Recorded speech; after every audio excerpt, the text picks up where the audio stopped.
Hi అండి, అందరు ఎలా ఉన్నారు? మేమైతే బాగున్నాము. ఇవాళ మా ఇంట్లోనైతే పప్పుచారు అయితే చేస్తున్నాను. అందుకోసం ఒక కప్పు కందిపప్పుని తీసుకొని కుక్కర్లో వేసి 3 విజిల్స్ వచ్చే వరకు ఉడికించుకొని ఇలా మెత్తగా మెదుపుకోవాలి. ఇందులో ఏం వేయకూడదండి. ఇందులో పసుపు వేసేసి ఇలా చక్కగా మెదుపుకొని ఇప్పుడు పక్కకు పెట్టుకుందాము. ఇప్పుడు పప్పుచారుకు కావాల్సినవి నిమ్మకాయ సైజ్ అంతా చింతపండుని అయితే ఇలా నానబెట్టుకొని ఇలా రసం అయితే తీసుకొని పక్కకు పెట్టుకోవాలి. అలాగే అందులోకి ఉల్లిపాయ, టమాటా, పచ్చిమిర్చి, కరివేపాకు, కొత్తిమీర, వెల్లుల్లి ఇవన్నీ కట్ చేసుకొని ఇలా ప్లేట్లోకి అయితే పక్కకు పెట్టేసుకుంటే తొందరగా చేసుకోవచ్చండి.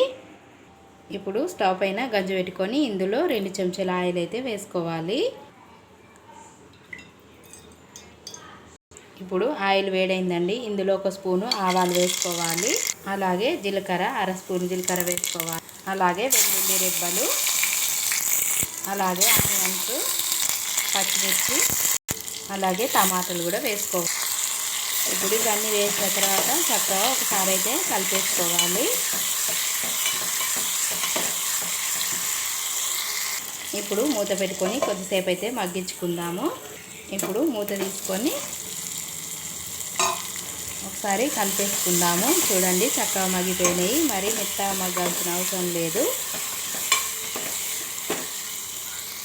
ఇప్పుడు ఇందులో కొద్దిగా పసుపు వేసుకుందాము.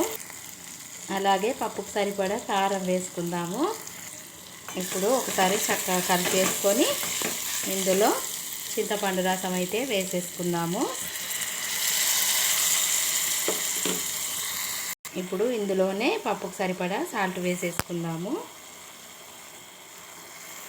ఇప్పుడైతే చక్కగా చింతపండు రసం అయితే కొద్దిసేపు ఉడికించుకోవాలి.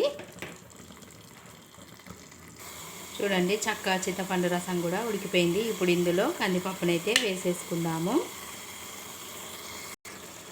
అలాగే పప్పుకు సరిపడా వాటర్ కూడా వేసేసుకుందాము. ఇప్పుడు చక్కగా ఒకసారి అయితే కలిపేసుకుందాము. ఇప్పుడు పొంగు వచ్చే వరకు ఉడికించుకుందాము. ఇప్పుడు ఇలా పప్పు ఉడికేటప్పుడు ఇందులో కొద్దిగా ధనియాల పొడి వేసుకోవాలి. ఇప్పుడు లాస్ట్లో కొత్తిమీర కూడా వేసేసుకొని చక్కగా 3 పొంగులు వచ్చే వరకు అయితే ఉడికించుకోవాలి. ఇలా మధ్య మధ్యలో కలుపుతూ ఉడికించుకుందాము. చూడండి ఎలా చక్కగా ఉడుకుతున్నదో. చూడండి పప్పు అయితే చక్కగా ఉడికిపోయింది. ఇప్పుడు ఈ పప్పునైతే వేడి అన్నంలో వేసుకొని తింటున్నాను. ఇలా చక్కగా అన్నంలోనైతే పప్పు అయితే వేసుకొని అన్నం తక్కువ పప్పు ఎక్కువ వేసుకొని తింటే చాలా బాగుంటుందండి. చూడండి నా పప్పు చారు అయితే రెడీ అయిందండి. మీకు కూడా నచ్చితే ఇలా ఒకసారి చేసుకోండి. అలాగే మా వీడియోకి లైక్ కొట్టండి. మా ఛానల్ సబ్స్క్రైబ్ చేసుకోండి. సరే బాయ్.